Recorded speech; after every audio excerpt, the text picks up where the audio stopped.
안녕하세요. 뉴스와 사람들입니다. 윤석열 검찰의 고발 사주 사건의 공익 제보자인 조성은 씨는 이렇게 밝혔습니다. 그토록 공무상 비밀 누설죄로 고발하면서까지 은폐시키고 싶던 그 문서들이 나와서 마음 불편하고 심란한 분들이 많은 것 같네요. 공범이거나 연루되어서 그렇겠거니 하고 심심한 유감을 표합니다. 그렇지만 제가 감당할 부분에 있어서 감당하고 역사 앞에 압도적인 공익을 위해 윤석열 대검찰청이 2020년 총선 개입 사건의 전모를 밝히기 위해서는 어쩔 수 없이 공개를 할 수밖에 없는 내용들이 많습니다.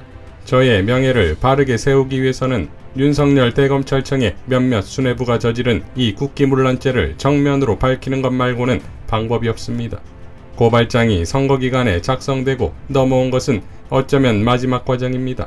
하지만 그 과정 속에서 새롭게 보고 나니 앞단의 사건들을 알 수 있는 단서들이 많더군요. 숨지 말고 나오라고 해서 나왔고, 밝히라고 해서 수사기관과 언론에서 최선을 다해 협조하고 밝히고 있습니다. 여러 인터뷰에서 밝혔듯이 사건을 모두 밝히는 것까지가 제 소명이면 그것을 하겠습니다.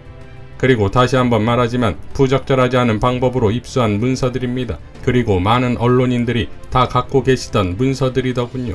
사건 파악을 위해서 궁금하다고 하니 정말 많은 언론인들이 제공해 주셔서 얼마나 감사한지 모를 일입니다. 국기문란을 밝히기 위해 탄핵 때에도 국정조사준비위원회를 했던 그 경험들이 참으로 좋은 판단을 할 수 있도록 도와주더라고요.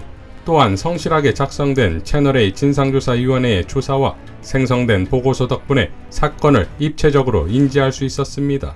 감사합니다. 라고 밝혔습니다. 자, 지난 9월 3일 추미애 장관은 이렇게 밝힌 바 있습니다. 지난해 4월 2일은 법무부 장관인 제가 채널A 기자의 협박사건 보도와 관련해 대검감찰부에 진상확인 지시를 내린 날입니다. 3월 31일 유시민 전 이사장에게 돈을 줬다고 풀어라. 다음 일은 우리가 알아서 한다는 취지로 VIK 이철 측에 협박했다는 제보에 대한 MBC 보도가 있었고, 이에 제가 감찰을 위한 진상 확인 지시를 내린 것입니다. 바로 다음 날인 4월 1일 윤석열 전 총장과 한동훈 검사장은 전화통화를 12회, 그리고 윤 총장의 입이라고 할 수 있는 대변인 권순정, 눈과 귀 역할인 수사정보정책관 손준성, 브레인 역할을 한 한동훈 사이에 45회의 단체 카톡방 대화가 오갔음이 확인되었습니다. 연이어 4월 2일에는 윤석열 전 총장과 한동훈 사이에 17차례의 전화통화가 있었고, 한동훈, 권순정, 손준성 사이에 단체 카카오톡 30회의 대화가 오갔습니다. 그런데 공교롭게도 뉴스버스에서 공개된 청부 고발이 4월 3일 이루어지게 됩니다. 그 이후에도 상당한 양의 소통이 카카오톡과 전화로 이어지는데, 만약 청부 고발과 연관되었다면 한동훈이 필사적으로 핸드폰 비번 제공을 거부하고 압수수색 저지를 했던 것도 이와 무관하지 않을 것으로 보입니다. 라고 밝혔습니다. 박주민 의원은 이렇게 밝혔지요. 고발 사주가 이루어졌던 지난 4월 3일 무렵 한동훈, 권순정, 손준성 검사는 단체 대화방을 만들었습니다. 지방고검 등 국정감사에서 당사자인 권순정 부산지검 서부지청장에게 무슨 대화가 오갔는지 물었습니다. 한 매체의 단독보도 진위 여부를 확인했다고 답했지만 이상한 점이 있습니다. 4월 3일 손준성 보냄 고발장엔 다른 언론들조차 알지 못했던 정보, 제보자와 검사장 간의 육성 파일은 없다라는 내용이 2번이나 담겨 있었습니다. 이 정보는 채널A가 한동훈 검사장에게 직접 알려준 정보였고, 손준성 검사가 전달한 고발장에 그 정보가 담겼다는 것입니다. 그리고 그 무렵엔 손준성 검사와 한동훈 검사장이 함께 있던 대화방에서 수차례 대화가 오갔습니다. 라고 밝혔습니다. 자, 지난 8일 지방고검 국정감사에서 박주민 의원은 권순정에게 이렇게 발언합니다. 저희들이 왜 이 카톡방에 주목을 하냐면, 지금 4월 3일날, 작년 4월 3일날 전달된 고발장에는 정말 내밀한 정보들이 많이 담겨 있어요. 그래서 그 카톡방에서 열심히 대화를 나누셔서 그렇게 해서 정리된 내용이 고발장에 담긴 것 아닐까라고 추측을 하는 거예요. 예를 들어서 보도에는 제보자 지모 씨가 한동훈 검사장의 특정은 안 돼 있지만 그 최측근 검사의 육성을 들은 것으로 돼 있어요.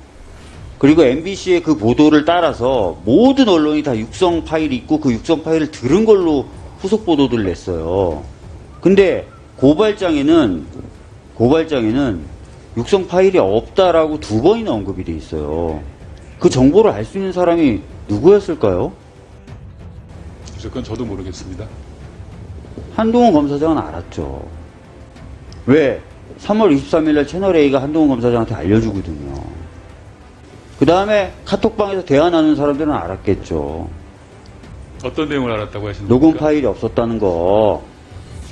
그럼 뭐 근거가 있으십니까? 저는 전혀. 근거 있죠. 채널A 내부 보고서에 그렇게 돼 예, 있는데. 예. 근데 카톡방 내용. 채널A 내부 보고서에 3월 23일 한동훈 검사장에게 전화해서 녹음 파일은 없다라고 알려줬다고 돼 있어요. 네, 네. 따라서 한동훈 검사장은 MBC가 보도하는 이 녹음 파일은 없다. 알죠, 왜? 채널A에서 연락해줬는데. 그 다음에 당신들끼리 카톡방을 만들었잖아요. 그래서 그 내용을 공유하잖아요. 그죠? 그 다음에 고발장에 어떤 언론도 모르고 있는 녹음 파일이 없었다는 내용이 2번이나 들어가잖아요. 자, 그러니까 20년 3월 31일 MBC에 첫 보도가 있었고, 이틀이 지난 4월 2일 추미애 장관이 대검 감찰부에 진상 확인을 지시했고, 같은 날 한동훈, 권순정, 손준성 사이에 단체 카카오톡 30회 대화가 오갔는데, 이 대화에서 채널A 기자가 윤석열 최측근이 뒤에서 봐주고 있다는 증거로 한동훈의 통화 녹음을 들려줬다는 것인데, 바로 이 녹음 파일에 대해 한동훈과 손준성, 권순정이 대화를 나눈 것이 아니냐 이겁니다. 박주민 의원이 캐치한 것은 당시 모든 언론 보도가 이 한동훈의 녹음 파일을 존재하는 것으로 보도했으나, 실제 다음날 3일에 작성된 고발장 내용을 보면 한동훈 녹음 파일은 없다라고 되어 있다는 것이고, 그렇다면 그 사실을 어떻게 알았냐 이거지요. 이동재로부터 그 녹음 파일을 모두 삭제했다는 사실을 이미 들은 한동훈이 카톡 대화를 통해 권순정과 손준성에게 알려줬으니 고발장 역시 그렇게 작성된 것이 아니냐 이겁니다. 자, 4월 3일이 금요일이었고 토요일이 지난 4월 6일 월요일, 당시 윤석열 총장은 휴가를 냅니다. 총선이 코앞에 있고 방역 등으로 비상시국임에도 이례적으로 휴가를 내지요. 지난 조성은 씨는 이렇게 밝혔었지요. 2020년 4월 8일은 제게 김웅이 손준성 보냄으로 전달한 최강욱을 피고발인으로 한 2차 고발장이 도달한 날입니다. 윤석열 총장은 2020년 4월 7일 유독 휴가였습니다. 윤석열은 2020년 4월 2일 법무부에서 대검 감찰 진상조사 지시 공문을 받고 4월 6일에서 4월 7일에 휴가를 냈다가 고발장이 온 4월 8일에 늦게 출근하여 9번선 대검 차장검사에게 한동훈 감찰 중단을 지시하고 돌연 또 오후 반차를 냈었군요. 그리고 4월 9일에 또 윤석열은 휴가를 냅니다. 4월 9일은 한동훈이 반차를 냈던 날입니다. 대검 수사 정보정책관인 손준성이 야당에게 고발장을 보낸 다음 날 대검 총장과 최측근인 대검 반부패장은 뭘 했을까요? 퍼즐이 맞춰져 가는군요. 노다지가 많네요. 라고 밝혔습니다. 자, 당시 대검 감찰부는 윤석열 총장이 머뭇거리자 문자로 감찰 착수를 알리게 됩니다. 이에 윤석열은 감찰 중단을 지시하고 황당하게도 이 건을 인권부에 배당하면서 시간을 지연시켰고 관련 증거들은 인멸됐지요. 자, 그런데 지금 와서 보니 당시 고발 사주가 있었다 이겁니다. 그러니까 3월 말 MBC의 검언유착 보도에도 전혀 꺼리낌 없이 3일에 한 번, 그리고 주말을 거쳐 8일에도 대담하게 고발 사주를 진행시켰다 이겁니다. 정봉주는 최강욱 대표에 대해 이렇게 밝혔지요. 이러면서 조국을 막는 전쟁을 핀 거예요. 왜? 왜 막았냐 조국을? 자기를 반대했기 잠재적 때문에. 대권주자이기도 하죠. 대권주자이고 자기를 반대했으니까 쳐나가는 거예요. 그리고 누군가는 그렇게 얘기했겠죠. 저거 놔두면 당신하고 경쟁합니다. 당신이 집니다. 그러면서 이제 그때부터 조국 낙마하고 누굴 잡으러 이 사냥이 계속되냐면 최강욱을 잡으러 갑니다. 그래서 고발 사주까지. 황희석 최고는 이렇게 밝혔습니다. 검찰과 국민의힘이 실행한 이른바 청부고발 사건으로 윤석열 당시 검찰총장, 김건희, 한동훈, 손준성, 김웅, 점점식, 그 외 성명 불상자를 지난 9월 13일 대검에 고소한 일이 있다. 그로부터 보름이 지났을 무렵 검찰은 이 사건을 모두 공수처로 이송한다고 알려왔다. 그 고소사건과 관련하여 공수처에 출석하여 고소인 조사를 받았다. 나에게 던지는 질문 내용과 성격으로 볼 때 수사는 상당히 진척된 느낌이다. 조사 내용을 일일이 언급하는 것은 수사 대상인 윤석열과 그 일당에게 좋은 정보를 제공하는 것이라 뭘 물었는지 그리고 뭘 대답했는지에 대해선 생략하겠다. 내가 경험하거나 알고 있는 사실과 내가 판단하고 생각하는 모든 것을 다 이야기했다.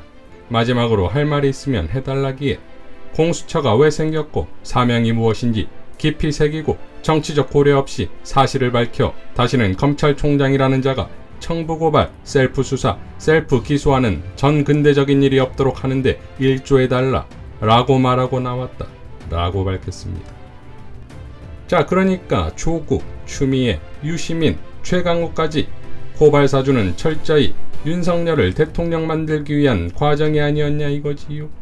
자신들이 갖고 있는 무소불위의 권력으로 조국, 유시민, 최강욱, 추미애 죽이기를 진행한 것이고 더불어 총선에 개입하면서 헌법과 민주주의를 유린시켰다 이겁니다. 다만 여기서 당시 가장 유력한 대선 후보였던 이낙연은 그 대상에 없었음이 의아할 뿐이지요. 혹은 이낙연의 지금 행태를 그들의 추술팀이 예견이라도 해준 겁니까? 이상 뉴스와 사람들이었습니다. 시청해주셔서 감사드립니다.